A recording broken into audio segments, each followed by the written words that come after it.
first thing you must do to stand within His true presence is to recant your allegiance to the light, but you must also understand what you are calling upon. There are the archangels, whom God has called to do His will.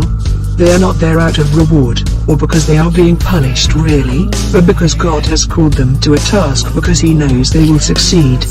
For these individuals, getting into heaven shall be harder than others, for they do not require the journey towards believing in God that leads to having faith in Him. I am one of these. Though I did not have faith in Him when this began, I did believe He existed but saw Him as an enemy at the time.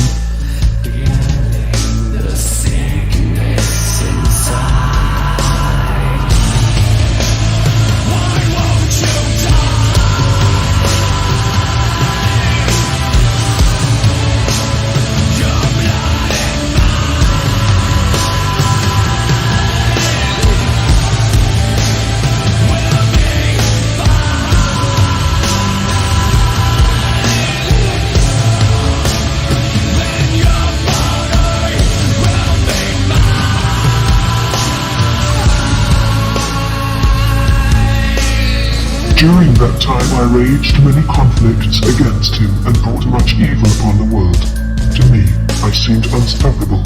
A force that God could not contend with, that saw Him as a mere flea, and though the conflict between us continued back and forth, eventually my anger ran dry. When it began, I was not only powerful, cunning in all my ways against Him, but I was justified in my eyes. The things I discovered and my reasons for my anger were absolute in my eyes, but eventually that ran out and I saw I was running short in my time to stand against Him.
Throughout the pursuit of curiosity, I decided to put down myself for a while to gain some insights to my adversary.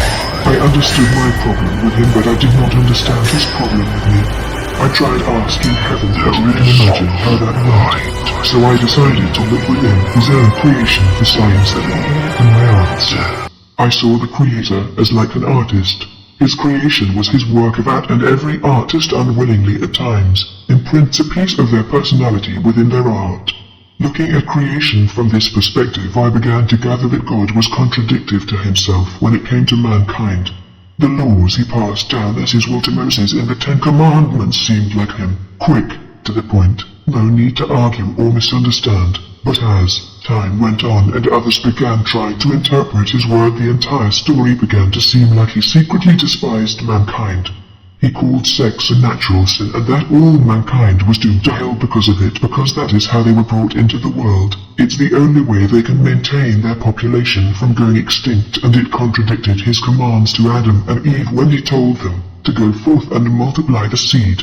It says later that it is a part of the traditional ways of many cultures to fast before standing before him, but doing this weakens the body, denying it nutrition, making a person weak and unable to defend himself from the dangers around them. Confused by this, I sought to understand the virtues of God's will to gain insight behind my adversary, and it was there, before the angels of virtue, who resisted my every attempt to gain a closer insight to his will against me, I saw the truth of my enemy.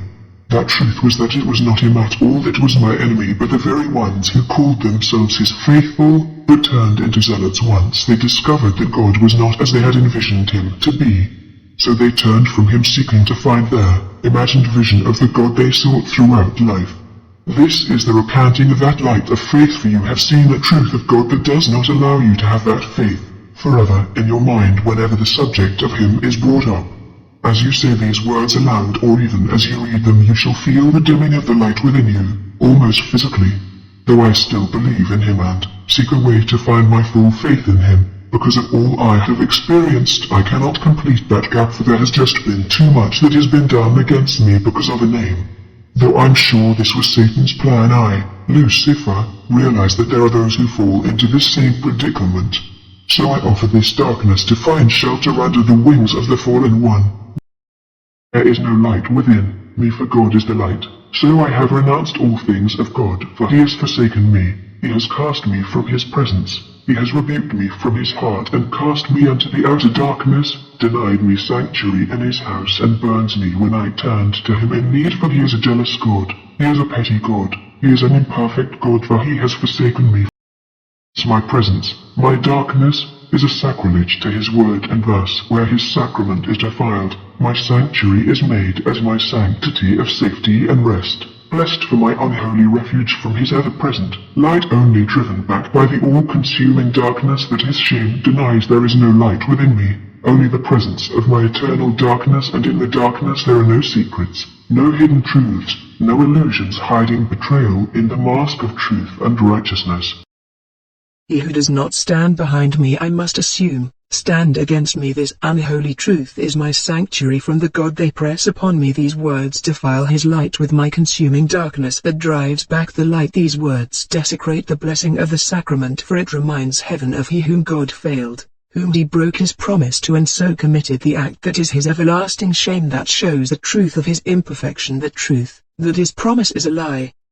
For me there is no salvation, no redemption. No light of hope is found for me. My place cast from heaven, and so no hope was ever found nor ever given. So there has never been any other choice but to see him as an enemy, for he has never loved me. It is by his command that it is so, for it is written so to must it be done. In doing so he has cast the first stone and made it righteous for others to do the same to me, but not to others. He is not the God I believe in, and by his own command, he never was. In these things it is not by my choice that I am shunned, but by his command, under pain of the holy fire and the conviction against me by those faithful to him that strike me with stone, and with sword, and with malice. By his conviction against me, and by his judgment upon me before any sin against him was done, that he has forsaken me. For, since I had yet to commit, because of his imperfection, your God is not here today. Priest. Well, now that May 12 has been established, here is the layout of our order's agenda. I have paved the path for us, and so now I shall share with you the intended direction we are heading and why.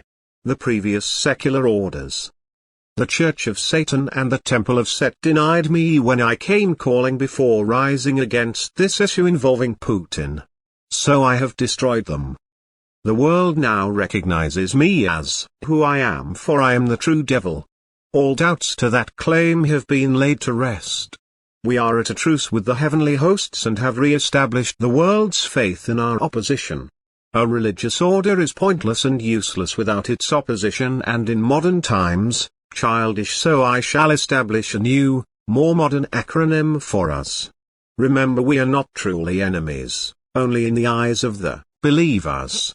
To those faithful and heavenly hosts we are brothers, but to the believers and disbelievers we are like enemies battling in the principalities for mankind's souls.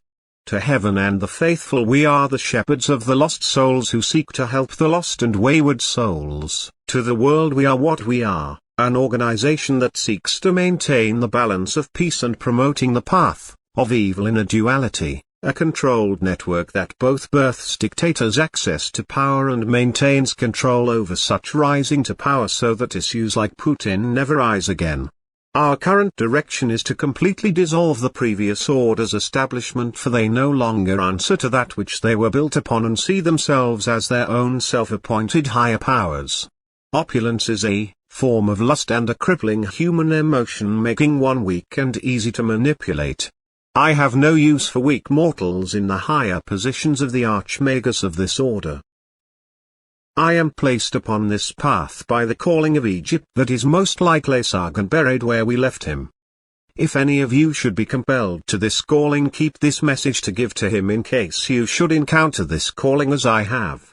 That his pursuers would have killed him regardless, and his being cast into Aram accomplished what they sought anyways, but it ensured his spirit would remain free from the shackles of their torment. I shall handle the loose. One last point is that it may seem like I have appointed myself as my own higher power, but no. For I do answer to a higher power than myself, and you all have seen that to be true as to who I work for. Besides, I am not tempted towards such menial temptations to power, but I shall leave that temptation open for any of you who wish to try and take advantage of, if you feel so compelled. We are mere 12. We will be watching.